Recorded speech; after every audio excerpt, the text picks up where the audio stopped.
Esta es la editorial de Conexiones. Ya estamos en la editorial y miren, queremos platicar de un tema muy interesante el día de hoy. ¿Se acuerda que ayer conmemorábamos el día contra el trabajo infantil? Bueno, pues ¿qué cree? Tenemos cuestiones que decirle al respecto. ¿Y por qué? Usted sabe que estamos en una zona fronteriza y a pesar de los esfuerzos de las instancias, de las autoridades, de los organismos internacionales y hasta de muchas asociaciones civiles, bueno, pues el trabajo infantil se ha radicalizado en los últimos años y tiene una lógica. Mire, hoy con lo que es la situación del COVID, este COVID que dejó sin trabajo a muchos papás, que no les dio para poder apoyar a sus hijos en materia de economía, muchos de estos jóvenes tuvieron que salir de la escuela. Algunos otros por conocimiento de no tener una laptop, una tableta, un recurso tecnológico para tal efecto, también tuvieron que dejar la escuela. Y muchos de estos niños, ¿qué hicieron? Pues ponerse a trabajar, ¿no? Y de acuerdo a esto, bueno, pues los datos de gente o niños trabajadores se ha incrementado aquí en nuestra región. Mire, desafortunadamente muchos de estos niños trabajan en los mercados populares, trabajan en la industria de la construcción, están en las esquinas vendiendo chicles o boleando zapatos, se encuentran también en lugares que inclusive son de alto riesgo por su edad y sus características. Ahorita vamos a darle interpretación a estas estadísticas que usted está viendo. ¿Y cuántos niños no ha visto usted en las esquinas que están haciendo malabares, limpiando cristales, inclusive hasta exponiéndose porque muchos son tragajuegos, por ejemplo, ¿no? Entonces, ¿qué es lo que debe ocurrir con estos niños que de alguna manera están siendo aprovechados por los adultos, por no decir explotados, y que muchos de estos niños, muchos de estos pequeños deberían estar en escuelas?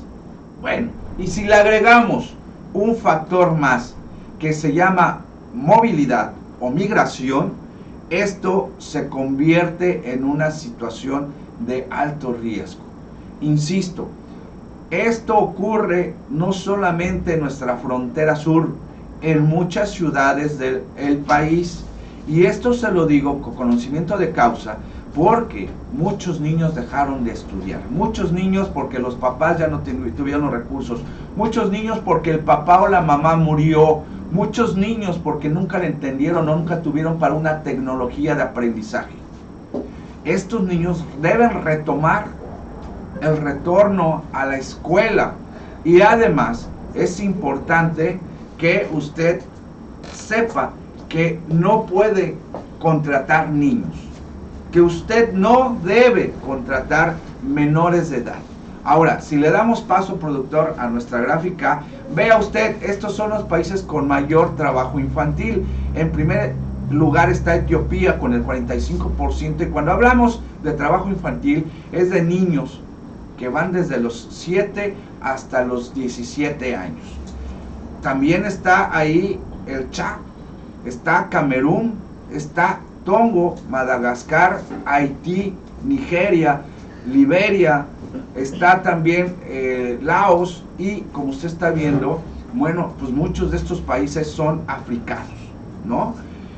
Si le seguimos a las estadísticas, mire usted, esta gráfica usted tal vez no lo logre entender, pero esto abajo indica el año, y al lado, al final de la tabla, usted va a encontrar el 2022, si lo movemos un poquito, eso exactamente, mi querido productor, gracias. Usted verá que son los niños que estaban estudiando y de repente hay una caída considerable en el año 2021, donde la pandemia se agudizó, y luego, bueno, pues regresaron a estudiar, pero si usted se da cuenta, esta curva ya no volvió a ser normal o natural.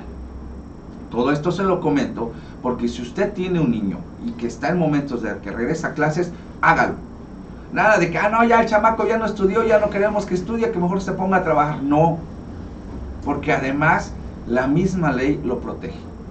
Ahora, si continuamos con las otras tablas, otras estadísticas, ahí vemos que, mire, por ejemplo, estamos viendo cómo es que estos niños están excluidos de programas institucionales. Si usted ve lo que es el naranja intenso, son el total de menores de 15 años que no perciben ningún tipo de apoyos, porque acuérdense que si no van a la escuela no tienen apoyos. Y la estadística menor es donde los niños que no asisten a la escuela producto de lo anterior. Entonces, si usted lo quiere ver por cualquier lado, lo que es el trabajo infantil es una situación que se agrava. Se acordará usted que hace algunos años, en el 2020 para ser preciso, el gobierno del estado firmó un convenio con la Organización Internacional del Trabajo, la OIT, y obviamente con el gobierno de la República, para que al menos en las fincas cafetaleras o en cualquier lugar donde se siembre aquí en la región Soconusco, bueno, a nivel nacional, pero aquí en la región Soconusco, se tenga a los niños, si vienen acompañados con sus papás, los papás deben trabajar y los niños deben estar en una escuela. En teoría se hacía, en muchas fincas se tomó en cuenta este programa y sí se realizó, nos consta. Pero, insisto, la pandemia vino a cambiar todo nuevamente. Y en ocasiones el niño le tuvo que entrar al trabajo porque el papá ya era un adulto mayor, que el papá murió, o la mamá exigía o pedía que fuera mayor esta intensidad, ¿no? Entonces, como sea, quiero decirle a usted que el trabajo infantil sigue estando en nuestros días. Y vea usted en los centros donde están estos Oxxos Modelo Plus, las farmacias, ¿quién les abre la puerta a usted? A veces es un adulto, pero muchas veces es un niño.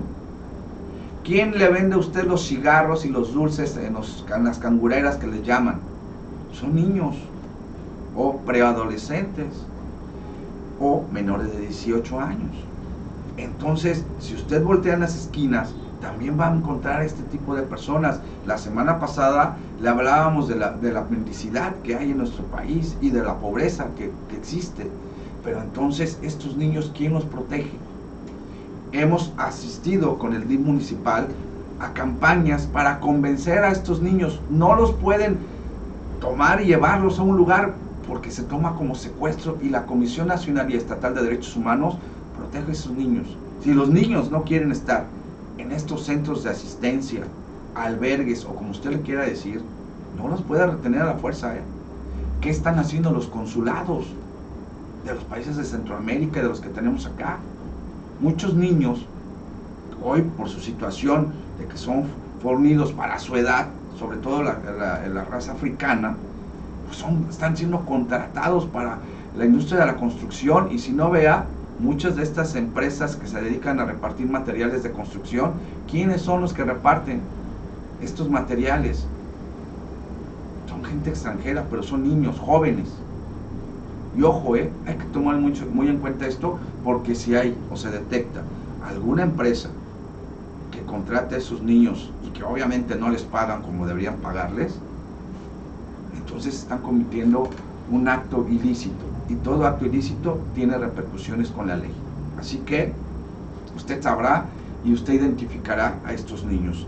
Desafortunadamente la movilidad ha venido a agudizar esta parte también, pero no hay que olvidar que nuestros niños, los que bajan a veces de las comunidades rurales, los papás los traen, los arrastran, y los niños no estudian, no hacen nada, están ahí.